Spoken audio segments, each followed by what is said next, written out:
A few years back, my friend Victor had a bad experience at a Christmas party, playing, of all things, a raffle. His experience revealed an unexpected ugliness in human nature that even you may be susceptible to, but one that you can act against. At this Christmas party, there were 20 prizes being raffled off. From gift cards to iPods to the grand prize, a giant flat screen TV. And this was a bucket raffle. You could buy as many tickets as you wanted and place them inside the buckets of the prizes you desired. Well, Victor bought lots of tickets, and he placed them in lots of buckets. He then mixed and mingled with the 200-plus crowd in this giant auditorium. And later, he found a seat all the way in the back to have dinner. After dinner, it was time for the main event, the raffle. The Emcee walked all the way up to the front. He grabbed that first bucket of that first prize. And he reached in and he pulled out the first winning ticket. It was Victor's. Victor stood up. Everybody clapped. Everybody cheered. Ah! And Victor walked up front to claim his prize. And no sooner did Victor get back to his table when they drew the second prize's winning ticket. It was Victor's. Everybody clapped. Everybody cheered. Ah, Victor! And Victor walked up front to claim his prize. And no sooner did Victor get back to his table when they drew the third winning ticket. It was Victor's.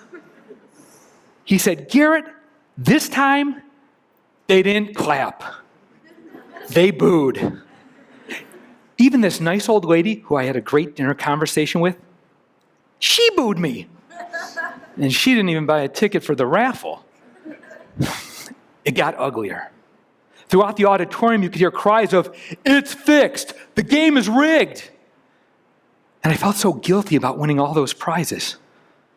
And I felt so small walking up there to claim my prize that when I turned around and headed back to my table, I prayed like all heck that by the time I returned, they wouldn't call my number.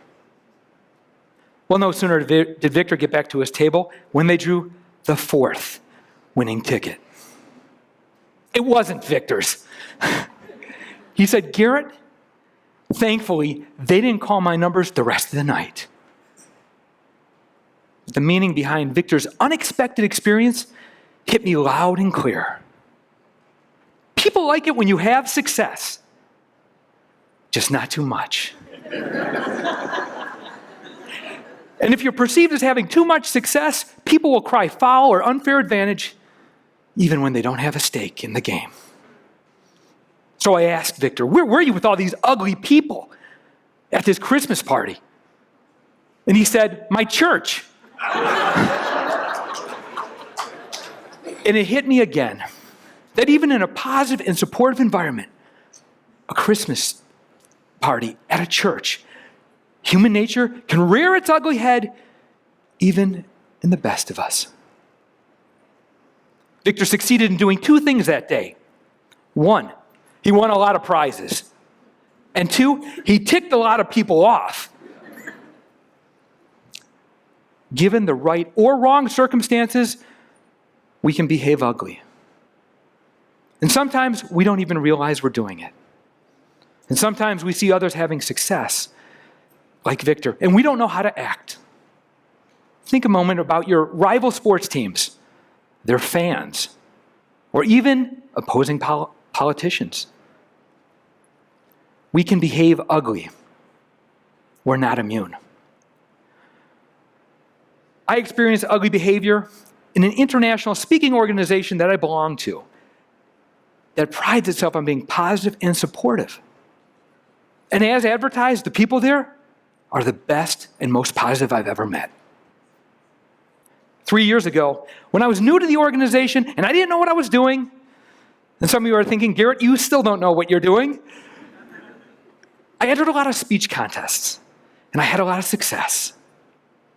And after these speech contests, I'd look toward the more experienced speaker friends of mine for advice, and I'd get mixed messages. They'd say things like, "Congrats, Garrett, but so-and-so would have won if they just didn't run out of time."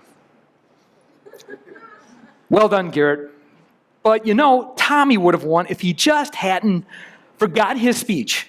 And these people were my friends. But all that negative talk in a positive environment not only confused me, it hurt me. It hurt me. In 3 years and many first place finishes later, I know I'm not a fluke, but I had to prove it to myself. And throughout all my failures and all my successes, I learned a valuable lesson. Others won't accept your excuses for when you fail. So don't accept their excuses for when you succeed. And like Victor, don't feel guilty about your success. Enjoy your success.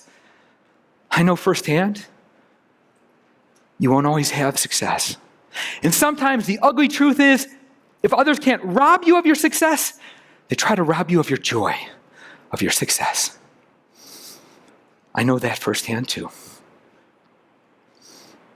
Have you ever felt upset seeing others succeed? Like that coworker who gets the promotion, the neighbor who buys that Mercedes, maybe your friend who's just seemingly having a better day than you. There's something far uglier than booing those who have success. And that's cheering those who fail. And the bottom line is, it's all ugly behavior, and I'm not immune. I've acted ugly. These are 3 steps I use to act against ugly behavior. act. You can act too. The A stands for awareness. It's that most important first step. We must acknowledge that we can behave ugly. And sometimes it's more difficult to see in ourselves the same ugly behavior we see in others. The C is for control. You may not always be able to control your feelings, but you can control how you respond to those feelings. The T is for tolerance. Tolerate others' success. It happens. Accept it. You can act against ugly behavior by being aware, by controlling your reactions and showing tolerance, because there is another side to success that you may experience. I asked Victor, how did he feel about winning all those prizes today? And he said, "Well, honestly, Garrett, disappointed. After all, I didn't win the giant flat screen TV, the grand prize."